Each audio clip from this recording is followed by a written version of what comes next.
Welcome back to the channel, Guardians. Today we're going to make a Mandalorian build for the Hunter in Destiny 2.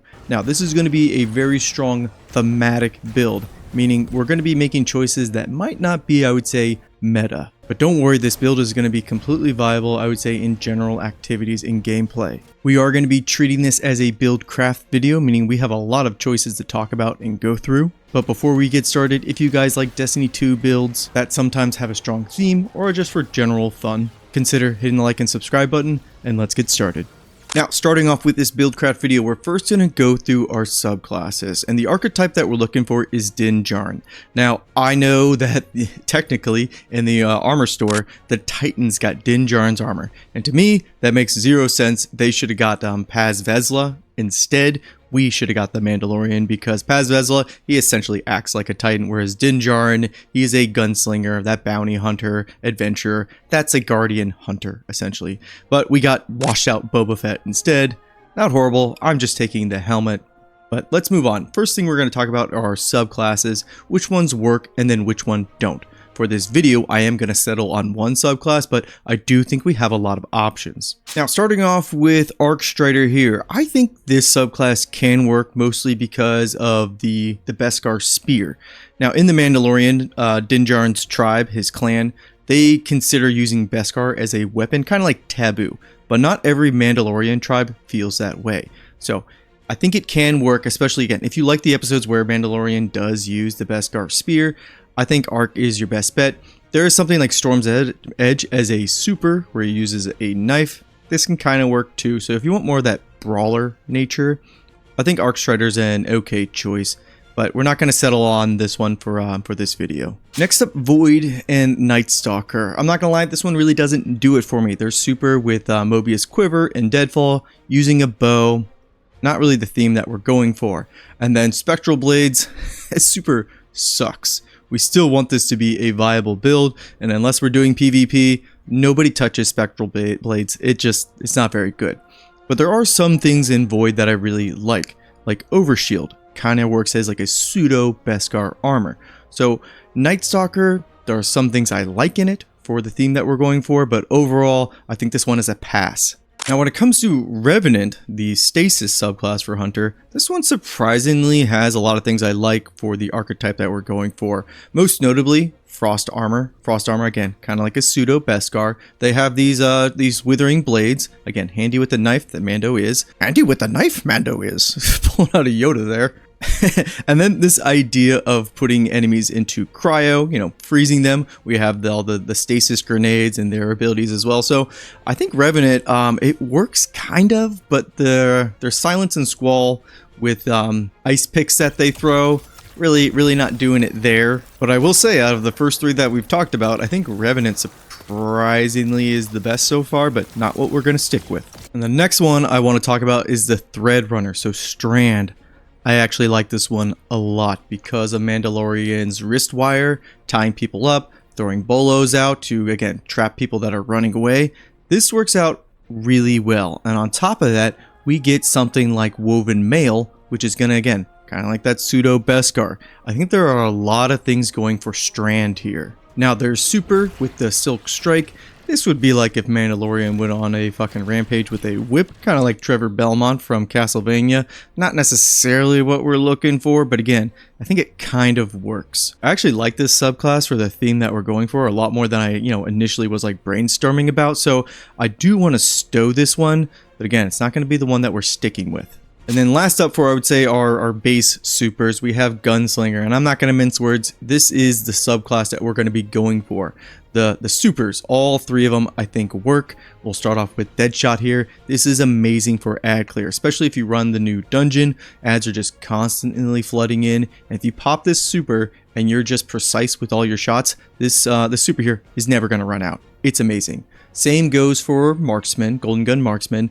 This we're not going to pair with Celestial Nighthawk because then that would change our helmet slot, and part of the Mandalorian are those T-visors, very iconic for that. But Star Eater Scales for your leg piece. Marksman Golden Gun here still does a lot of damage. Same goes for Blade Barrage. This one, Not so much on the theme that we're going for, but it can still work because Mandalorian, he is handy with the knife. He has his Viro blade there and he throws it occasionally, but again, he doesn't throw it like a ton of them like the Super does. But again, if we're still trying to play in the Destiny universe, I think Blade Barrage can work for us. Other than that, again, knife trick, we have all these different knives to use, and I think it's just kind of up to you which one you would want to pick. I wouldn't be too picky about that. As far as grenades are concerned, I think the only one that really doesn't work, unfortunately, is the healing grenade, and this is what I use 99.9% of the time when I'm playing a solar hunter.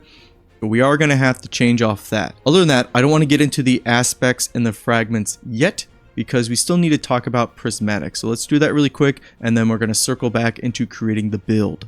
Now for prismatic, it's kind of all over the place, and I think you can make it work, but it's almost like it does everything, so it doesn't feel like as special. You have this transcendent state. Depending on your super, we could pick up woven mail, we could pick up frost armor, or we can pick up overshield. Got a lot of options there. Unfortunately, if we take golden gun, we're not going to get any of those benefits, but grenade wise, melee wise, a lot of options, a lot of choices, almost like too many choices, where I feel like if we went with prismatic, there's too much out there to really settle on one thing, and I think that would almost like dilute the archetype that we're going for. So while prismatic can work, we're gonna stow it, and we're gonna go back to solar now and start making our kit. Finally, we can start making our build now. For the super, depends on the encounters that you're doing or the activities. For example, I would take Deadshot in the first encounter for the new dungeon, because it's just a lot of ads. For the Lawless Frontier, I would also take Deadshot. Just a lot of ads to shoot all the time. Very target-rich environment. You're going against some bosses there. Depends on the boss or the encounter. But Marksman and Blade Barrage, those both are going to work. We'll talk more about the exotic armor when we get to that section, but we can make each one of these supers work, and that's really good. Ability wise, for your class ability, I think Marksman Dodge is going to be, I would say that's most like handy as far as reloading all your weapons, but the weapons we're going to use all basically intrinsically have auto loading holster attached to them, so I don't know how useful Marksman Dodge is going to be for us. I would maybe go with Gambler's Dodge instead. Acrobatics Dodge for Radiant, I don't really think this works for the archetype or the theme that we're going for, so we're going to stay away from that. We'll stay with Gambler's Dodge, but just the name alone with Marksman Dodge, I like, because again, to me, Din Djarin, he's this gunslinger, and I think the gunslinger archetype for Hunter, well, it matches the name, and I think it matches what we're trying to build out here. We're going to skip over the movement ability, just use whatever you're comfortable with. As far as your melee, again, any of these knives work. I always like proximity explosive knife, but we'll probably just stay with knife trick. This is one that's kind of universal and just always easy to kind of like land. We'll stick with that. For your grenade, I'll probably, again, I don't think healing grenade really works for what we're going for. Probably either go with the swarm grenade, kind of like his wrist rockets, those whistling birds. Kind of works for that, maybe not so much, but incendiary grenade, this is kind of just universal grenade. I think that works as well. He also has like some thermal grenades as well. But I think all the solar grenades mostly work except for, again, the healing grenade. Aspect wise, I think we're going to go with on your mark. Kind of just makes sense for this bounty hunter that we're going for. Other aspect, knock them down pretty good, especially because it adds some additional features to our super, but also it's going to help us out with our throwing knife. And we could build this to basically have our infinite throwing knives as long as we're killing enemies with them. That can work out really well for us. If we want to go more towards the explosive side, we could go with Gunpowder Gamble and really just double down on just throwing a lot of explosives. I think I'm actually going to settle on knock them down because we are trying to make a viable build, and I'm more comfortable with throwing knives in this game, or at least I find that just to be more useful in general play. So we're going to go with knock them down, and then we're going to pair it with Ember of Torches. So as long as we are getting knife kills, this combination here will completely refund our knife all the time. And that actually goes really well with our class ability here, Gambler's Dodge, because on the off chance that we miss a knife or it doesn't kill any targets, we can use Gunpowder's Dodge here, or sorry, Gambler's Dodge here to get our knife back, kind of like a mulligan. So I think that works out really well. Other than that, these other aspects that we're looking towards, let's see. I think we can go with something like Ember of Searing here. This way, every time we defeat a Scorch target, we're going to get melee, but more importantly, it's going to give us a Fire Sprite. And Fire Sprites are going to help us generate grenade energy. We can also make it so that our Fire Sprites will give us Restoration, making us be able to heal ourselves, because one of the things that I love about using the healing grenade is the fact that you can just basically keep restoration up all the time as long as you're slaying out. So with Ember of Mercy here, we throw our knives, we're getting the knives back all the time. That's creating a Fire Sprite. That Fire Sprite then can grant us restoration. So we're getting a little bit of health. We're not relying on, I would say, orbs of power for our healing. We can do it ourselves, again, as long as we're slaying out.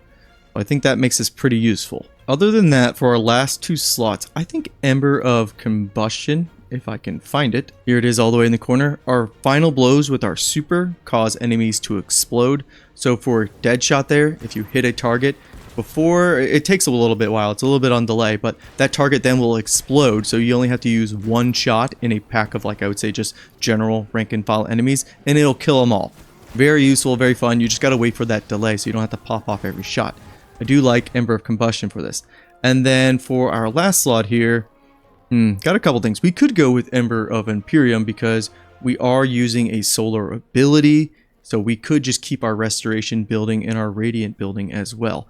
I kind of like this. In Radiant, it's going to give us more damage, but it's also good against barrier champions as well.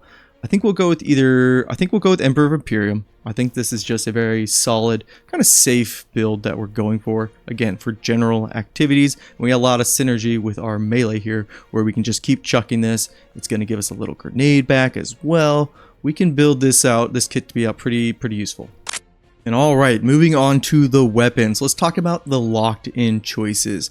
You gotta go with the Disruption Rifle here. This is Mando's signature weapon. Luckily, this weapon is actually, the Sniper Rifle, is really good for chunking enemies. For general play or for boss damage, aggregate charge here, elemental debuffs. If you're playing in a group, you're gonna get this perk all the time.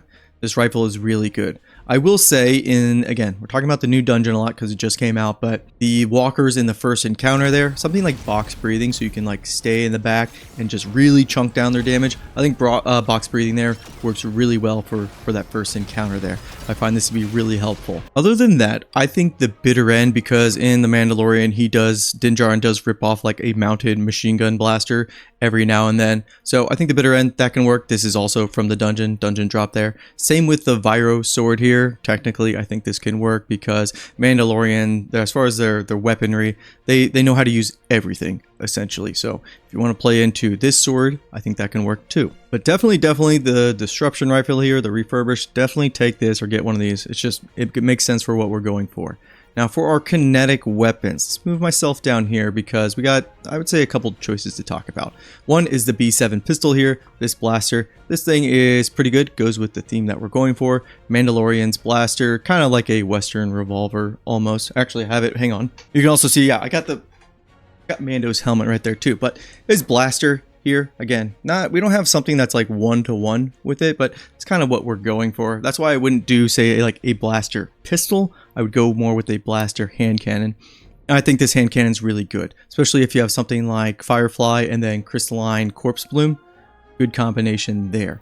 Other options, I think you could go with the All or Nothing. This is a blaster pulse rifle, and this is essentially Boba Fett's carbine blaster. If you want to go more towards, again, using a pulse rifle, strand, this is a good choice too.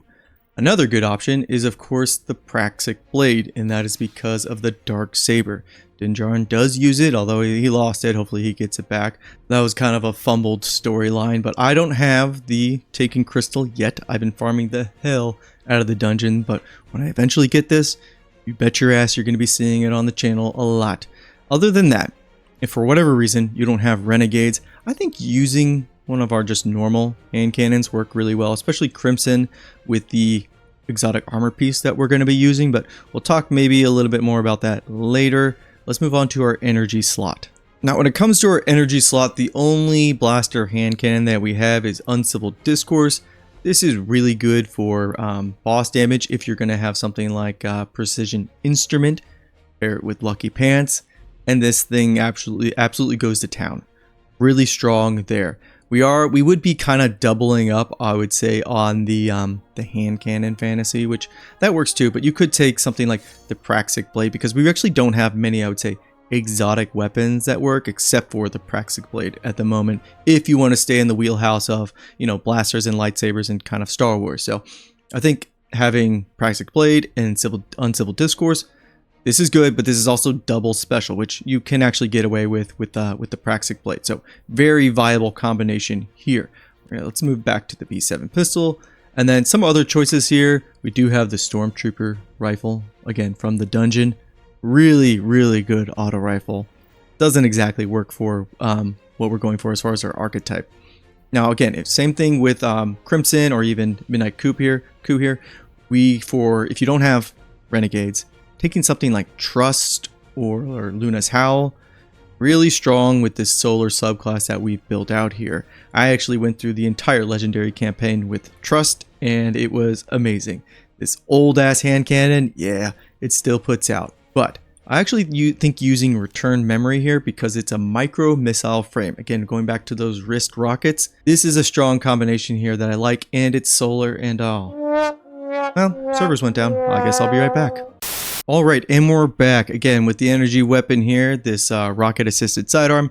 I think this can work. We do have some other blaster weapons that I decided to get out of my vault just to talk about them a little bit. We have the Compact Defender here. I still don't have the roll that I want for this one, but blaster sidearm doesn't have the punch that the hand cannon has, so that's why I kind of stay away from that. But we do have two rifles from the dungeon. I think they're both Rebel or Resistance rifles, but this Scout rifle here, this can work. And then we also have High Tyrant.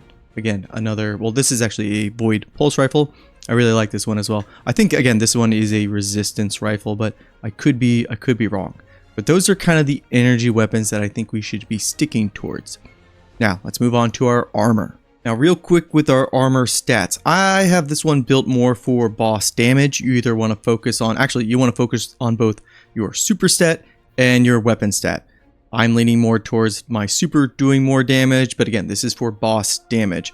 Overall, if it was just like general gameplay, I'd probably smooth this out to try to get 100 in all of these except for health. So that's usually how I'm trying to build out my stats. Now we're going to move on to our armor pieces, and we're going to talk about the mods, but most importantly the fashion, because goddamn, I look good. So moving to our helmet first, let's start off with the fashion. Obviously, we're going with Boba Fett's helmet here. This does cost silver from the store, but keep in mind, this maybe eventually will be available for Bright Dust down the line, because we have something like the Witcher helmet, and then the helmet from, this is Assassin's Creed. This was available for Bright Dust. I didn't spend silver on it. It might take a year. Who knows? Just know, eventually, I think this will be available for Bright Dust. As far as the color schemes and the shaders are concerned, pick what you want. Not that big of a fuss. Now, when it comes to the actual mods here, again, with the stats that I'm building for right now, because I'm doing the dungeon a lot, I'm going with boss damage. So 2 super fonts. These are going to bump our super stat up to 200. And then because I have the B7 pistol on, I'm doing a stasis siphon. This way, we're getting orbs.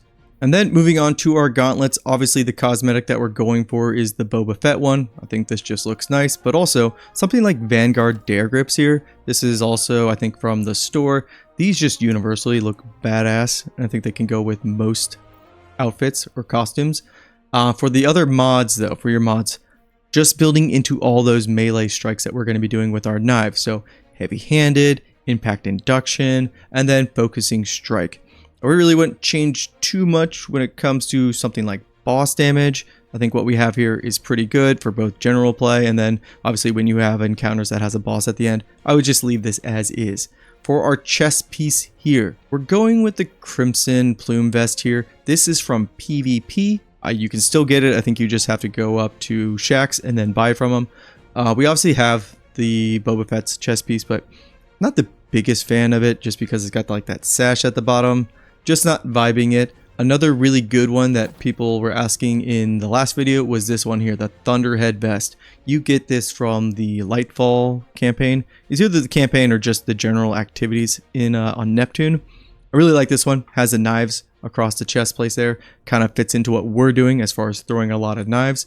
And then for the mods, I'm really just taking charged up just to have more armor charges, or that for those effects to last even longer. Other than that, resistances, depends on your activity, kind of fill as needed. And now we get to talk about our exotic armor pieces. I am between two that I generally like to run for this Mandalorian archetype. One of them is, of course, Lucky Pants. This is going to help our hand cannons do a crap ton of damage, especially when you pair Lucky Pants with Uncivil Discourse here.